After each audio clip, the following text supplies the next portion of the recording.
ഒരു ക്ഷേത്രത്തിന്റെ നടത്തിപ്പിൽ വരുന്ന ബുദ്ധിമുട്ടുകളും പ്രയാസങ്ങളും എത്രയെന്ന നല്ല അനുഭവമുള്ള ആളാണ്. ഇപ്പൊ ജോയിന്റ് സെക്രട്ടറി ആ കാര്യങ്ങൾ ചെയ്യുന്നത്. ഉത്സവം ഫെബ്രുവരിയിൽ, അടുത്ത മാസം.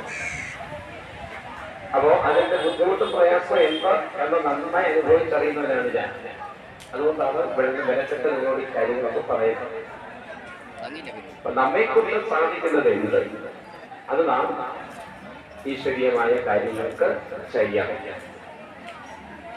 6 കൊടുക്കാൻ പറ്റിയില്ലെങ്കിൽ, 60 കൊടുക്കാൻ പറ്റിയില്ലെങ്കിൽ 600 ഒന്ന് കൊടുക്കാൻ ശ്രമിക്കണമെന്നാണ് കേട്ടോ. അതിന് നിങ്ങൾ തയ്യാറാകണം. നാളെ ഈ ലിസ്റ്റ് നമുക്ക് പൂർണ്ണമാക്കണം. ഇന്നിപ്പോ ആരെങ്കിലും അന്നദാനത്തിനോ ഉത്സവ പൂജയ്ക്കോ ഇനി പേര് നൽകാൻ താല്പര്യപ്പെടുന്നു എന്നുണ്ടെങ്കിൽ വന്ന് പറയാവുന്നതാണ്. ഫലസമർപ്പണം നടന്നുകൊണ്ടിരിക്കുന്നതേ ഉള്ളൂ.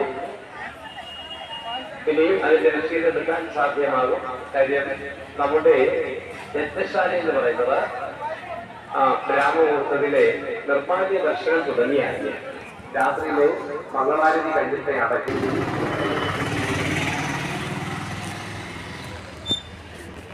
28ാമത്തെ സപ്താഹമാണല്ലേ?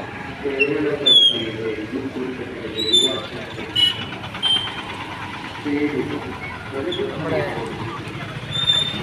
ശ്രീരാമക്ഷേത്രത്തിലെ 28ാമത്തെ സപ്താഹത്തിന് ഞാൻ ചോറിനാൻ വന്ന് നിൽക്കുകയാണ്. തിരക്ക് കാരണം റോഡ് സൈഡിൽ ഇരിക്കുകയാണ്. നല്ല തിരക്കാണ്. ഇന്ന് രുക്മിണി സ്വയംവരമാണ്.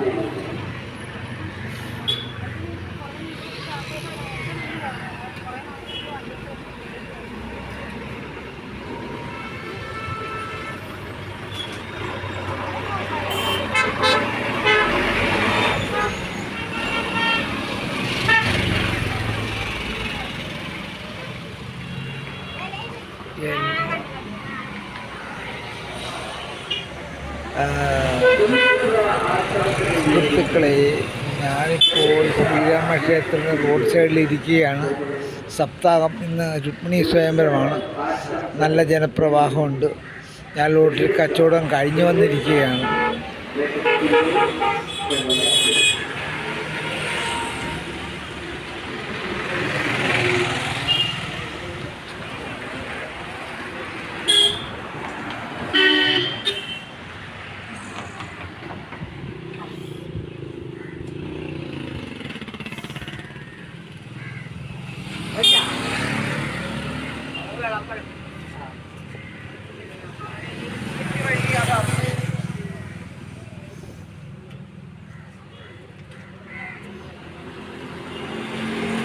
ഒരു കൂട്ടുകാരൻ ഇതാണ്.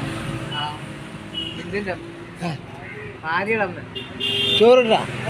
ചോറ് കഴിച്ചാ?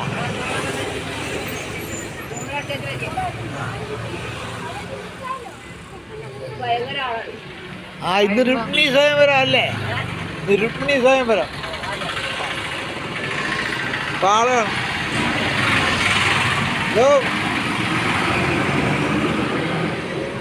ഊണ് കഴിച്ച ടിക്കറ്റും ചിലവായില്ല അമ്പലത്തിൽ.